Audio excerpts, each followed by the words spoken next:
Hello, everyone. Waiting for everyone to come into the session. I see people are joining us now.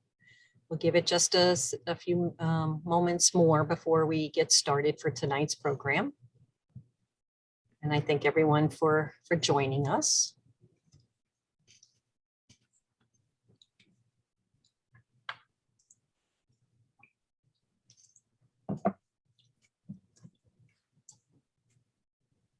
Okay, we're going to start in just a moment.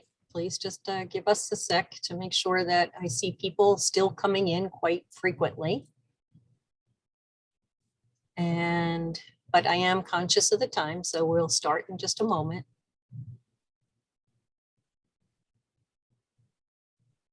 And I'll let you know, I'm Patricia Sibilia, and I'm the president of the League of Women Voters, but let's just give it a minute more. I still see more participants filing in. We have a nice healthy attendance, which is always good to see.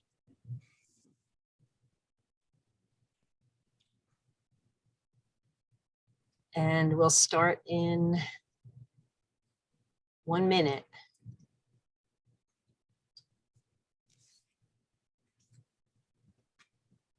Okay, let's start.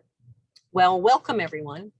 I'm Patricia Sibilia. I'm the president of the League of Women Voters of Albany County.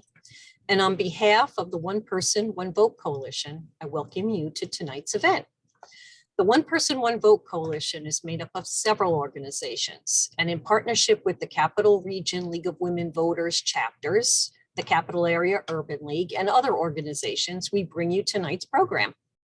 We hope you find this session educational, as redistricting is a key process that we have to live with for the next 10 years. But we also hope that you continue to engage on this topic beyond today's events. As the process moves forward, including staying connected to the coalition and getting updates as it progresses and getting further involved, either as an individual or as a part of a community group.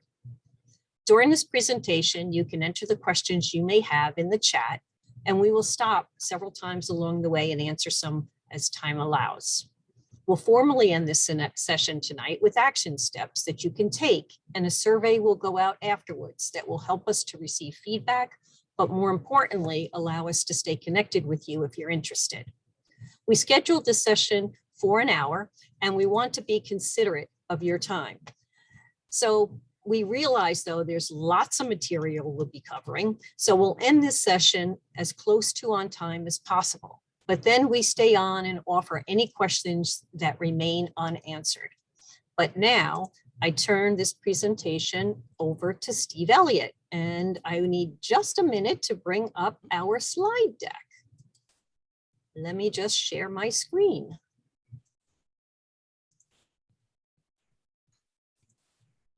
One minute.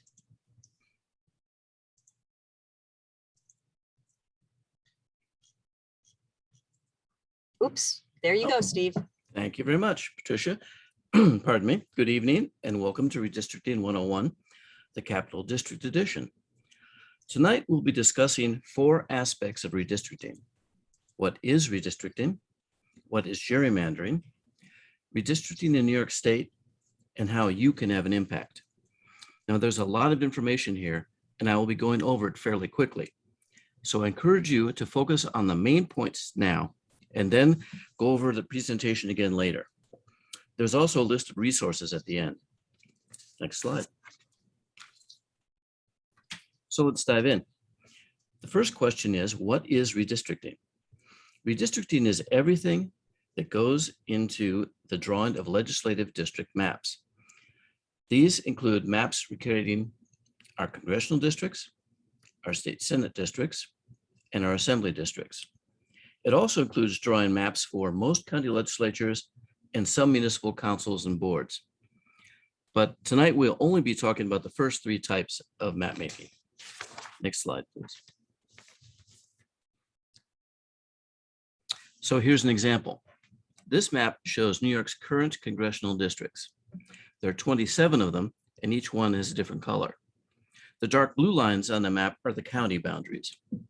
Although the upstate districts cover a large geographic area, especially when compared to downstate districts, all districts were roughly equal in population when the lines were drawn in 2012 at about 717,000 people each. Next slide, please. Here's a close-up of the Capital District. The green area at the bottom is part of the 19th CD. That's Antonio Delgado's district. This district stretches from the Vermont border through the Catskills down to Pennsylvania. The pink area in the middle is Paul Tonko's district, and it covers the core of the Capital District. And the brown area at the Congressional District, it covers all of the North Country, and that's Elise Stefanik's district. Next slide. So here are New York's state Senate districts. There are currently 63 of them. Each was roughly 308,000 people when drawn in 2012, or about 43% of the population of a congressional district. Note that they are smaller and less compact than congressional districts. Next slide, please. And here's a close-up of the 4 Senate districts covering the Capital District. Next slide. Finally, here are the state's assembly districts. There are 150, and that number has been fixed by the state constitution since 1894. Each had about 130,000 people in 2012, and that was about 42% of a Senate district and 18% of a congressional district. So assembly districts are much smaller than the other two and are often more oddly shaped. Next slide. Finally, oops. Here is the Capital District close-up. There are 5 districts that include a piece of Albany County, 2 in Rensselaer County, 4 in Saratoga County, and 3 in Schenectady County. Next slide, please. So those are the 3 kinds of districts we're talking about. But how often does mapping occur? The US Constitution and federal law require that redistricting occur every 10 years. It's based on the decennial census figures. So whereas in 2010, New York had a population of 19,378,000. In 2020, we'd gone up to 20,200,000 for an increase of over 823,000 people. Now, it was just a few days ago on August 12th that the Census Bureau released detailed data down to the block level. And that's the information that's required to do redistricting. So just because it just came out now, you can expect that it's going to be very busy from this point on. Next slide, please. So why must redistricting occur at all? The first reason is to reallocate seats in the US House of Representatives. That's required by the US Constitution in order to give each state its fair share in the House. New York's share has actually been shrinking since the 1940s. We had 45 representatives then, and currently we have 27. As a result of the 2020 census, we're going to lose 1 and drop to 26. And that's even though our population increased, because the fact is the rest of the nation grew even faster. Next slide, please. So New York is not the only state to lose a representative this cycle. All the states shaded in purple lost a seat. Even California lost a seat. The states shaded in green gained seats, with Texas getting 2 and the others 1. The good news is that there were predictions New York would actually lose 2 seats this cycle, but because of good census outreach, we managed to save 1. Next slide. The other reason redistricting must occur is because of population changes within the state. There are 2 kinds of population change that matter here. Population growth, and New York grew by 4.2% in the past 10 years, and population movement, which is simply where people move to inside the state. Next slide, please. This map shows New York's counties, and it shows how population has shifted since 2010. The amber color shows population loss, and the darker the amber color, the greater the loss, while the gray area shows population increases. While most rural areas have lost people, urban counties have grown. In our own area, Saratoga County grew by 7.2%, and that was the largest growth in this area. As a result, redistricting will tend to make rural districts geographically larger, while urban and suburban districts will probably become somewhat smaller in area. Next slide, please. So redistricting involves a lot of technical analysis and political hardball. When it's all over sometime in 2022, the outcome will be 2 new state laws. The state legislature will enact those laws, and they'll make one for the Assembly and the Senate districts because the state constitution requires that those 2 plans be enacted together. And they'll pass another law for New York's congressional districts. Both these laws will apply for 10 years until 2032, and that's unless a court intervenes and decides something else. If the legislature fails to act, then the court will do it. And this actually occurred in 2012 when a court drew our current congressional plan. Now, before we look at the hardball part, the gerrymandering, are there any questions at this point about why redistricting occurs in the first place? So Steve, I'm looking at the chat, and there are some questions really about the Independent Redistricting Commission, which I know you're going to cover, but I don't see any others. So if All you right. want to continue on, that'd be great. We can. Let's go on then. Okay. So now we're ready to ask, what is gerrymandering? Gerrymandering has been defined as the intentional manipulation of the redistricting process by people in political power in order to keep themselves in power. Now, here in New York, as in most states rather, the people with the power to control the outcome of the process are the leaders of the legislature. Next slide, please. So gerrymandering is also all about drawing bias maps by manipulating the rules. Let that sink in for a minute. The rules, which were designed to make districts more fair originally, are often used to make in ways that make districts less fair. So even though the rules are found in our state constitution and in the federal constitution and have been established by the courts, that doesn't mean that those rules are going to be used fairly. Next slide, please. Okay, now this one slide is going to be the heart of understanding how gerrymandering works. There are 2 basic ways to create biased districts. They're called packing and cracking, and we'll look at them here.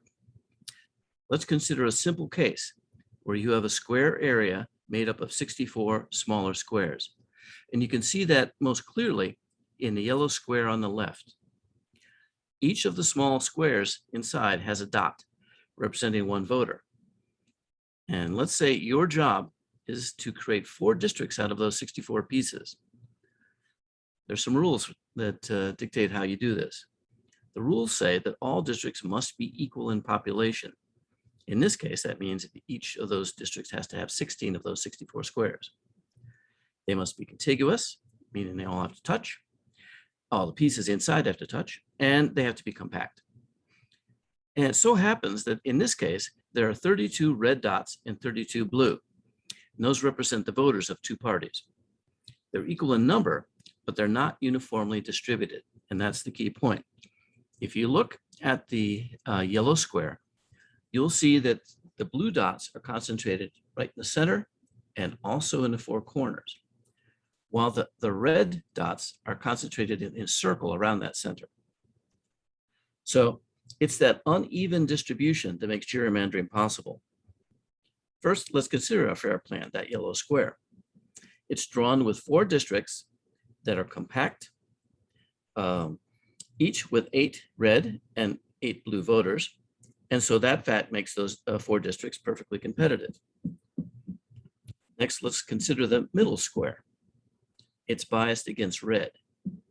16 red voters are packed into 1 district, making those other 3 districts majority blue. And without a doubt, that plan would have been drawn by blue legislators. In contrast, the square on the right cracks blue voters by making 3 districts where there are only 7 blue and 9 red each. And then there's 1 district with 11 blue and 5 red. And that 1 district goes blue, but the other 3 go red. Now notice in each case, the people don't move. The people stay right where they are. The voters are exactly in the same position in each of those 3 squares. They don't move, only the lines move. And that's what gerrymandering is all about. Next slide, please. Now that you understand the two basic ways to gerrymander, you're ready to look at the two basic reasons for gerrymandering. The first is to create a partisan gerrymander. And as we just discussed, a partisan gerrymander aims to protect the party in power and keep the opposing party out of power. And the two main ways of doing that are packing and cracking.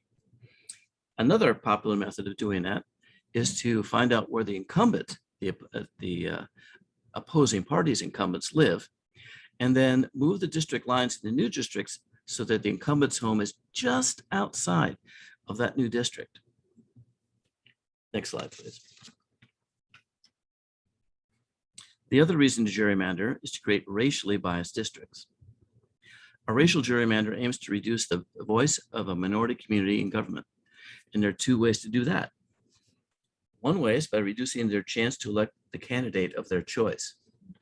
And cracking is the main tool to achieve that end. The other is to reduce a minority community's ability to be part of the majority coalition in a legislature. And the packing is often the tool used to do that. Now, it's important to realize that a gerrymander can contain both partisan and racial gerrymandering aspects. So let's turn our attention now to the Capital District. Next slide. Here's a map focusing on 3 assembly districts. And I've chosen the assembly because the districts are smaller and you can see more detail when you're looking at them. Pardon me. So the 3 districts are the 108th, which is parts of Rensselaer and Saratoga counties, the 109th, which is just part of Albany County, and the 110th, which includes parts of Albany and Schenectady counties. Now, the 109th and the 110th appear to be fairly compact, while the 108th isn't particularly compact. But don't jump to any conclusions because of that. There's a key rule you need to keep in mind. In 2012, when these lines were drawn, the line drawers were not allowed to divide any town when they were making redistricting maps, but they were allowed to divide cities. So for instance, if you look at the 109th district, that's the light blue district right there, you'll see it consists of 3 towns, the town of Bethlehem, New Scotland, and Guilderland, and a good portion of the western part of the city of Albany. If you look at the 110th district, that's the sort of reddish area, you see it consists of the town of Colony, the town of Niskayuna, and a part of the city of Schenectady. And now if you look at the 108th, the somewhat more compact district, you'll see it consists of the eastern part of the city of Albany, jumps across the river to pick up the city of Rensselaer, then takes the entire town of North Greenbush, which accounts for that odd shape because they had to take the whole town, then moves into the southern part of the city of Troy, then jumps back over the river, picks up the city of Watervliet, the town of Green Island, the city of Cohoes, and then jumps over the Mohawk to pick up the town of Waterford in Saratoga County. Now, just by looking at these maps, you're beginning to understand why some of the districts are shaped the way they are. But the town rule alone doesn't actually explain that much. So let's get some more data. Next slide, please. Here's a map showing those same 3 districts shaded by partisan vote. Now, just by eyeballing it, you can see that all 3 of the districts are mostly blue, in this case, meaning they're Democratic leaning. Whereas there's a pretty distinct border with the red areas outside the 3. And those areas are shaded for Republican voters. Now, we can look at this and we now know 2 things. The town rule explains why the 109th and the 110th are compact and the 108th isn't. And we can add to that the assumption that all 3 of these districts were drawn to elect Democrats. But then we have a couple of questions outstanding. If you look at the 108th, it has a Republican town, the town of Waterford in Saratoga County, that's included in it. Why did they do that instead of adding the Democratic area of North Troy, also in Lansingburg? And the other question that's worth looking at when you look at these maps is the western part of the city of Schenectady. There's very heavily Democratic, heavy a large number of Democratic voters that are not in the 110th. So why do you think that might be? Let's get some more data. Next slide, please. So this map is shaded by a statistic known as the Combined Minority Citizen Voting Age Population, or CVAP. While total population data is used to determine the size of a district, it's minority citizen voting age population that's used to figure out where minority voters are and to draw minority districts. This map shows that these voters are concentrated in 3 areas: eastern part of the city of Albany, the central part of the city of Troy, and the western part of the city of Schenectady. Now, if you look at these districts, you can see that the 109th and 110th assembly districts are clearly drawn to exclude minority voters. On the other hand, the 108th includes 2 of the 3 minority areas. And when they added those districts up, they got to the proper population. But here's a question: why would they put the heavily Democratic area, which is also a heavily minority area, in western part of the city of Schenectady in the 111th, and then give Waterford to the 108th? Remember, you're just sort of doing a domino effect here. And the reason is that by putting the heavily Democratic area in the 111th, they Democratic line drawers were able to turn the 111th district into a Democratic district. So that's something of a bonus because most of the area in the 111th is Republican leaning. Next slide, please. So things might start to look a little bit different for you now. Shape alone tells you something, but not that much. And you know that the district reflects the distribution of voters. And you know that the partisan population centers are used strategically. So are these districts gerrymanders? Well, you probably have an opinion, but before you can say for sure, you have to be able to draw an alternative. Next slide, please. So let's take a moment to look at Saratoga County. The county is split into 4 assembly districts. But if you look at the map on the left, you'll see that no municipal boundaries are cut. If you look at the map on the right, you'll see that the minority voter population is not very large anywhere in the county. And so the conclusion that I think we can draw is that the main factor driving assembly district lines in 2012 in Saratoga County was the resident pattern of the partisan voters. Now, before we move on, are there any questions? Yes, Steve, we have 1 or 2. So the first one is someone saying it would be great to get an update on the proposed legislation that would permit towns to be split in state Senate districts. I'm sorry, I was interrupted by a phone call there. That's okay. It would be great to get an update on the proposed legislation that would permit towns to be split in state Senate districts. Well, that is included in the constitutional amendment that will be on the November ballot. It's only one of the features of that proposal.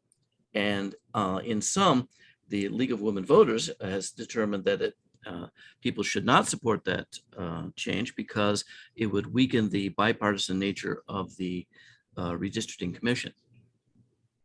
Thanks. And I think I could mention in passing that it's much more important that the town rule has been eliminated for the assembly because it makes more difference there. With your building larger districts, it's not nearly so necessary to fine tune it at the town level. Okay, and then there's a comment that maybe you want to comment back on. Just looking at voter preference induces bias. Redistricting should be done randomly without regard to voters' preferences included, just the numbers. And that is something that many people have argued about. And my position is that having worked in the legislature as a redistricting staff member, it doesn't matter what the public view, the commission itself might not have access to the partisan numbers, but other people will. and other people use that information and get that information, make that information available to the members of the commission. There is no secret. You can't keep this information out of the public realm. So you have to take it into account. And there's also another practical reason is that you can't know if the districts are done in a nonpartisan way if you don't know what a partisan way is. Okay, and then we have one last question. It said, did Steve say that Democratic areas might be the one to be affected by losing the state losing a seat in the Congressional? I believe you didn't say that. No, I don't think we can, no. any of us could know. Well, it is most likely that an upstate area, the district will be taken out of the upstate area. It's simply a matter of geography, the way the state is in vaguely an hourglass-shaped state. And most of the population loss was upstate. It's going to most likely result in a loss of a seat there. And that means it'll most likely be a Republican seat, not a Democratic seat. Okay, that's it for the questions. Let's continue on.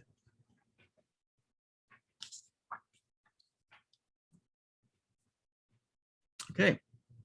Now, to get involved, you have to know something about the rules here in New York. There are two kinds of redistricting rules, procedural and mapping. First, let's look at the procedural rules. These rules determine who draws the maps, how the public gets to participate, and how the map plans are approved. Now, in 2014, the voters in New York passed a constitutional amendment that created what we now have as a two-part process. And that started with the creation of an independent redistricting commission. That commission is empowered to hire staff and consultants. It conducts public hearings. It draws maps for Congress, the state Senate, and the Assembly. And currently those maps are scheduled to be released to the public on September 15th, after which the commission will hold another round of public hearings to get the public's reaction to those plans, perhaps make changes, and then deliver the final maps to the legislature, currently scheduled to be January 1st. The second part of the process involves the state legislature. The legislature appoints 8 of the 10 commissioners. It funds the commission. It provides significant administrative support to the commission, and it approves and rejects the commission maps. If the commission maps are rejected twice, then the legislature can enact plans on its own. And its deadline to do that is February 2022.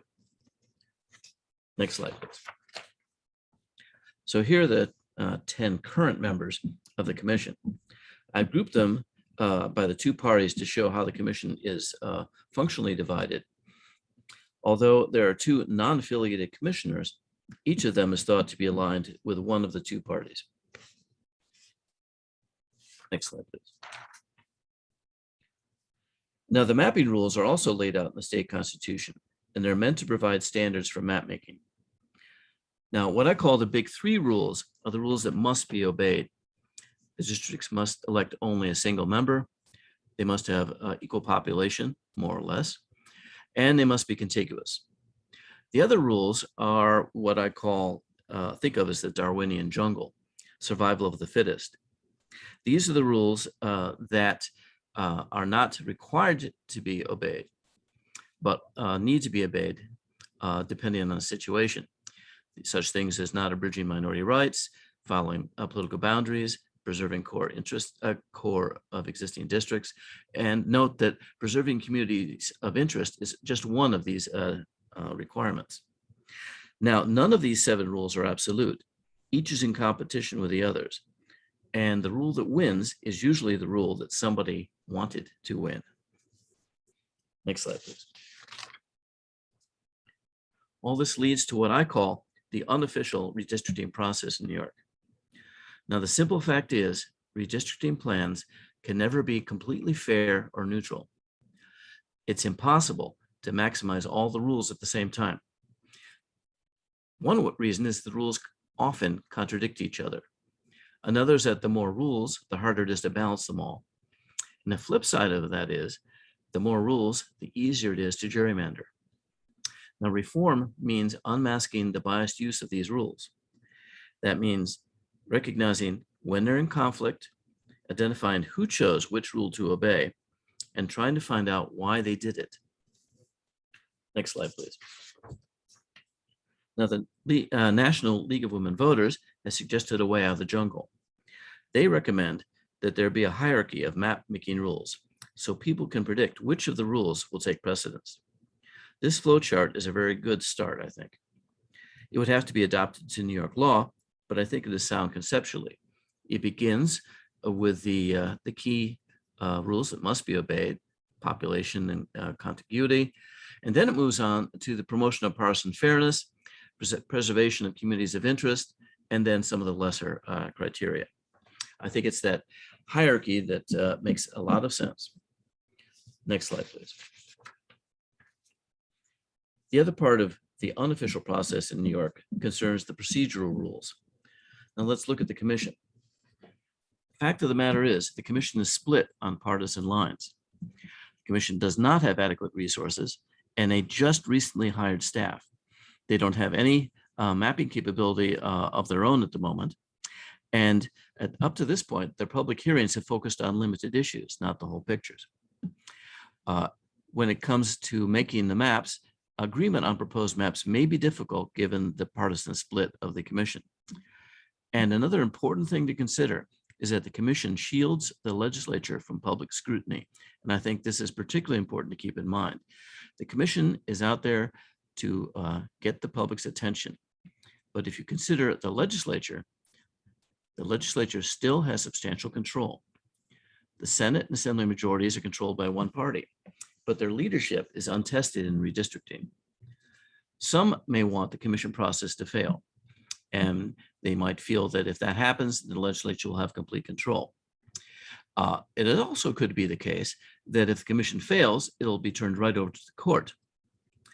Now, the other thing to consider about the legislature is that the leaders have their own redistricting staff and mapping tools, and that's quite apart from the Independent Redistricting Commission itself. They have their own staff, they can draw their own maps, and undoubtedly, they're doing it right now. Next slide, please. So, with all these procedural and map-making rules, it can be hard to see how the average person can have an impact. So that's why it's important at this stage to develop a strategy to influence the outcome. We're at a very critical stage now. The data is in, the commission is undoubtedly working on it, and you as people who want to make reforms have to consider where you want to put your energy and what strategy you want to develop to get there. Now, congressional districts are going to change because as we've seen, one existing district will be eliminated. And the assembly districts are going to change because of the elimination of the town rule. And Senate districts are going to change because the old Senate districts, the ones that were drawn in 2012, were the most highly gerrymandered of all three. So all these three are going to change. When you decide what to focus on, consider, for instance, if you were creating a community of interest, what size district, Congressional, Assembly, or Senate most suits your desire to advance the interest of that community. Now, before we move on to the next steps, do you have any questions here? Yes, we have a couple. So the first one takes us back a little bit and says, but hasn't the Senate been extremely gerrymandered to benefit the GOP? Wouldn't the amendment, meaning the town amendment, permit better redistricting of upstate cities? Yes, as I just mentioned, in fact, the Senate districts are highly gerrymandered, and it would definitely make it easier to create, it'd be easier to create Senate districts if the town rule was eliminated for the Senate. The question is, how do we balance that benefit with the possible loss of independence of the commission? So on the whole, the league has decided that it's more important to keep the current commission process. Okay. Can you give an example of a community of interest in the Capital District? I would like to defer to other people on that issue. I'm not a good spokesman for that. Yeah, and when April Land from the Urban League comes on, I think we're going to get into that. So we'll delay that one. How are majority minority districts created? Well, as I said, the first thing you look at is where the adult minority population lives. One of the standards that was established early on is that to create a majority minority district, there have to be enough voters to actually affect the outcome, either by a simple straight majority or by having enough influence to have some influence on the outcome. So you have to have enough minority districts in a compact enough area to make a district that also meets the other criteria, being contiguous, compact, and all the other issues, which is why that sort of district is one of the 7 that gets fought over, as opposed to the districts that the rules that have to be obeyed. Okay, what is the maximum deviation percentage allowed for state assembly and state senate districts by law? You're getting challenged here, Steve. Yeah. Off the top of your head, do you know? Well, yes, in general, it's a 5% deviation each way for Senate and Assembly districts, but that's not a hard and fast rule, because other factors, including the factors such as contiguity and compactness and all of those things, respect for communities of interest, can play a part in that decision. Okay, we have a gentleman, Mr. Jeffrey Weiss, who raised his hand. Shall we take his question now or hold it to the end? Why not now? Okay, 1 second. Let me see if I can unmute him. 1 second. Oh, nope, he lowered his hand. I think we're good. All right. I will say right here that when it comes to matters of the legal requirements and anything that happens in the court of law, I will gladly defer to Jeff. Okay, thank you for that. All right, we're now going to turn it over to April Land. April is the interim CEO of the Capital Area Urban League, and she's going to talk more about taking action. Don't forget to unmute, April. Thank you, Patricia. In the next few slides, I will explain how to draw community of interest maps. I think we had a question earlier about community of interest, and I'll talk a little bit about that now. We'll talk about how to draw them through a platform called Representable. Defining your community and contributing a community of interest map to the New York Independent Redistricting Commission inserts your voice in the fight for fair voting districts that respect the concerns of communities. Who lives in your neighborhood? What matters to you, your family, and your neighbors? What matters to others who make up your community? What does your neighborhood need? What would you have go on there? And what does it mean for you and your neighbors to live together in community? What does all of this mean for the people you elect? Representable, which can be found at representable.com, is a user-friendly tool that helps make community needs a focal point for map decisions. It's an easy to use, free, open source tool for drawing maps of communities of interest, which, if you remember from earlier, preserving communities of interest are one of the map drawing rules. And it's defined as groups of individuals who share common social and economic interests and who are likely to have similar political concerns. Representable allows us to define our communities together with our children, our families, our neighbors, right at our kitchen tables. Submitting these community of interest maps to the commission informs map drawers of factors that may not be apparent in population data as they draw voting district lines. Next slide, please. To map your community with representable, first you would answer questions about what brings your community together and what your community's needs are. You answer questions built based on legal definitions of communities of interest. Next slide, please. Then you would draw a map using units that make up your community. Next slide.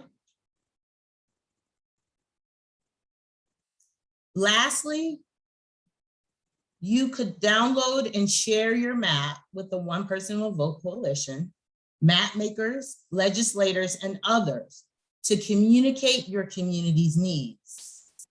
Next slide, please.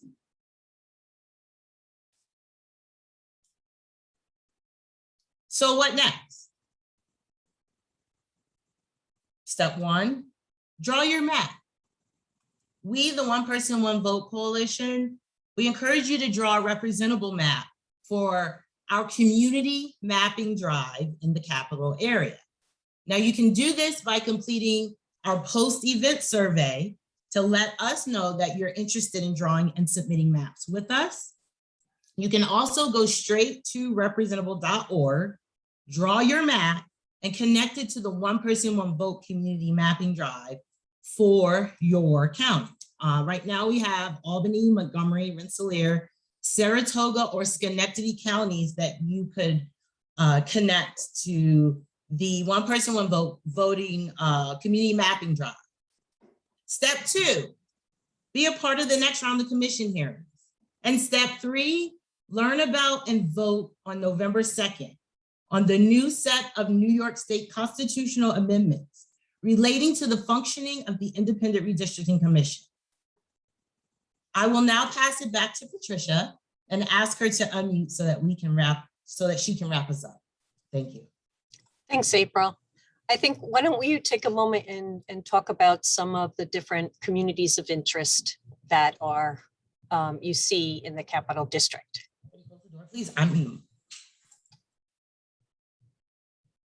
April, you with me? Oh, I'm sorry. I'm sorry. Are you talking to me, Patricia? I was, April, sorry. Yeah, I just wanted to- Can you repeat your question? You Absolutely. wanted me to elaborate on communities of interest? Yeah, so I think we had a question. Can we give some examples of communities of interest in the Capital District? I know I can come up with some, but you've been working with them as part of the Urban League. And so maybe you can talk about that more. Sure. You could, sure, feel free to kind of talk about your thoughts on it. What I've been doing is encouraging people to really look at the resources at representable.org and also at the Brennan Center to really think about communities of interest. I feel like it's our responsibility to define them. So if I may also just reiterate the definition that,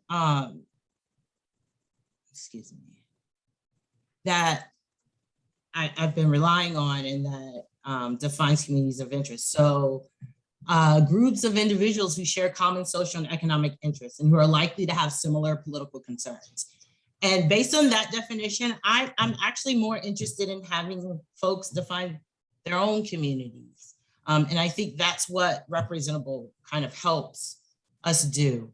So feel free, Patricia, if you have like a better kind of tangible answer, please. Well, I'll just add in that, you know, sometimes they're cultural groups. So sometimes they're the Latin community. They feel they have similar interests and want to really address them. So they could be a community of interest. Sometimes they're associated with those all attending the same school district, so that they know that they're all, the needs that they have are all within that same community of interest. So there could be lots of variations of communities of interest. And unfortunately, sometimes they're competing. So where one may think the boundaries of an area for their community might not jive with the boundaries of another, that's where it's the very difficult part of really having to figure out how best to draw the maps for the when it relates to communities of interest. So I hope we answered that question.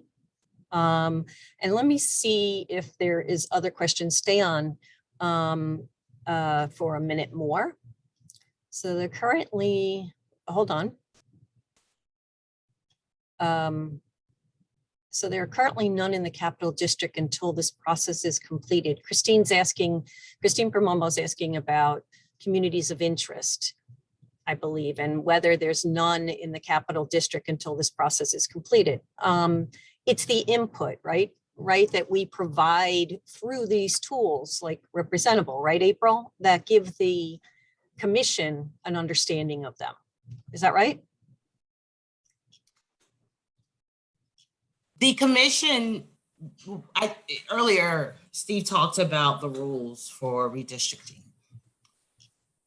One of the important pieces that, as you know, Patricia, the coalition has talked about, and the Capital Urban League is really interested is, how do we make sure community needs, so housing, education, sustainable agriculture, environmental justice concerns, et cetera, build a foundation and other issues, right? We live in a democratic country. So how do we start there for really understanding representation in voting districts? So we're not, I think it's clear in the law that the Independent Redistricting Commission is responsible for drawing the district lines. And what is the important, if we are engaged in this process as, the public, what are the important issues for us? What needs to be, in my opinion, if I may, the foundation of representation and making sure that our voices are heard and how our districts are drawn. So I see Steve, his camera is on. I don't know if he has something to say as well, but yeah, that's. I think communities of interest are one of the most difficult things for the commission to deal with because they don't have a set definition. You can't go out and like with compactness and say, well, this is compact on this mathematical measure. When it comes to community of interest, someone has to make the argument that this is a community. And someone has to make the argument that this community is cohesive enough and compact enough that lines can be drawn to accommodate it. And it has to be big enough so that it either could be a district or could be at least an influence in the district. And the other difficulty is that because communities of interest often overlap geographically, that the commission will have a hard time figuring out, well, which of these communities do we pay attention to?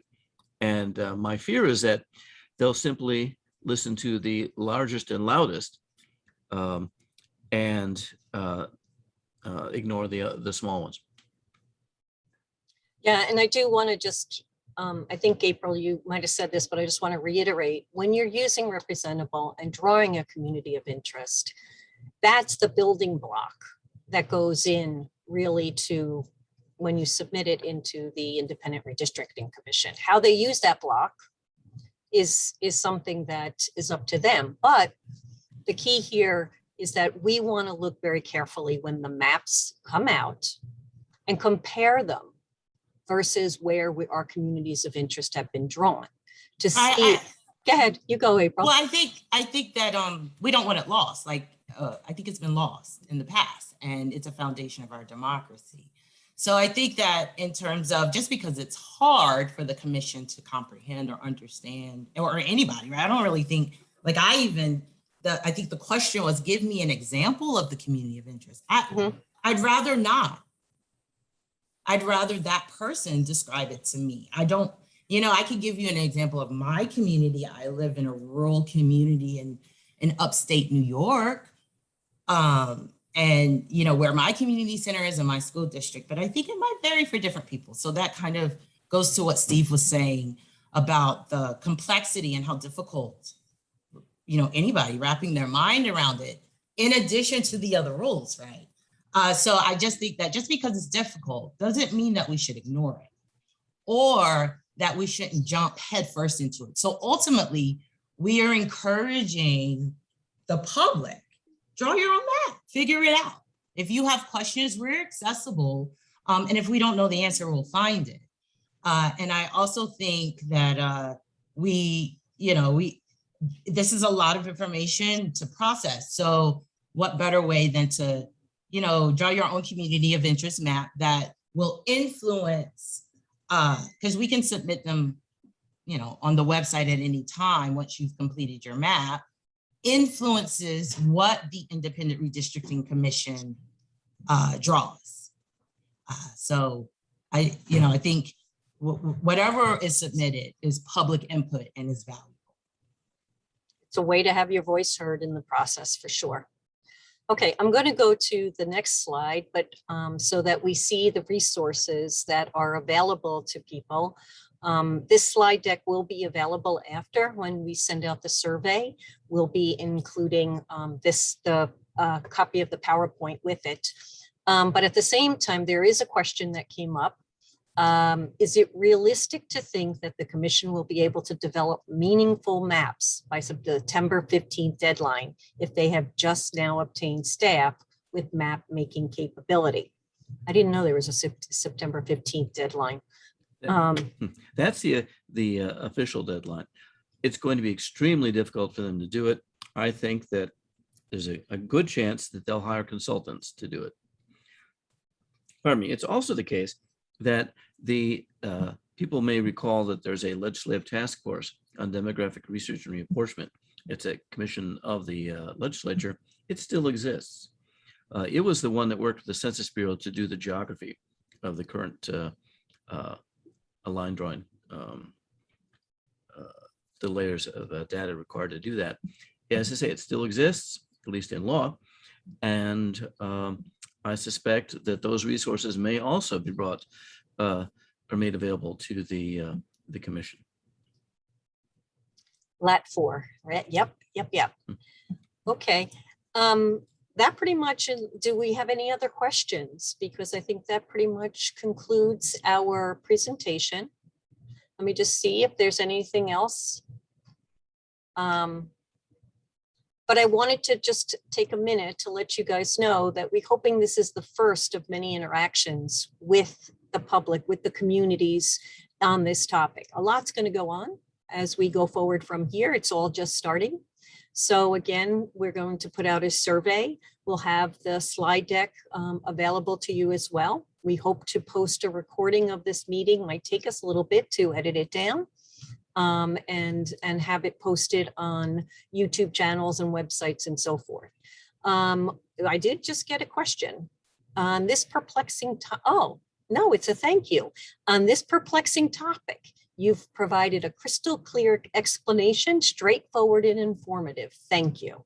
It's nice to know we hit the mark. What is the deadline for submitting a community of interest? That's the, I will let April or Steve answer that one. Well, the commission did hold a series of public hearings in July and early August, where they invited people to submit their ideas. I don't know whether their website is still open to it. It is. April says it is. So you can submit information in your plan directly to the commission via their website. Okay. Do it as tonight, if you get your map drawn. But you have access to upload it right on the Independent Redistricting Commission's website. We have another question. How can community groups be instruments in gathering groups to draw maps so that it is a collaborative effort and not an individual one? Patricia, Mm-hmm. please complete our post-event survey and make sure that you mark that you want to collaborate with us in doing the maps, drawing maps together. The we've been holding information sessions and we'll be scheduling more. So those who fill out the survey at the end will be added to our email list. The Absolutely. coalition's email list for more information. So someone asked the question, what is the most important information from the presentation that you want us to take away from this? And I'll try and answer it, and then I'll let April and Steve answer. I think the most important thing to take away from this is you have the ability to be involved in a process that's been behind closed doors before, and you can get engaged and have your voice heard, whether it is drawing maps and submitting them to the commission, whether you learn something from here about when the maps are drawn, how to look at them and decide, not just on the shape, as Steve went through, the shape doesn't tell the message, whether they've been gerrymandered and try and call that to task, or whether when it gets to the legislature, you need to get at those legislators and tell them you want fair maps. So that's the most important thing, I think. April, Steve, do you have others? I agree with everything you said, and I would reiterate the idea that don't get sidetracked by what the commission is doing, because the legislature is also doing the work at the same time. And you have to remember it's the leaders of the legislature that have to be convinced in the long run. Okay, April, any last parting words? And draw your maps and join our coalition. Okay, there is a question, one more. How can we help other states with their processes? And that one I cannot answer. The only thing I can say about that is that in the case of Congress, there's a big question about how far New York should go alone in having completely nonpartisan districting when other states are doing partisan districting. The argument that's made is that the nonpartisan districting should be something that's done nationwide.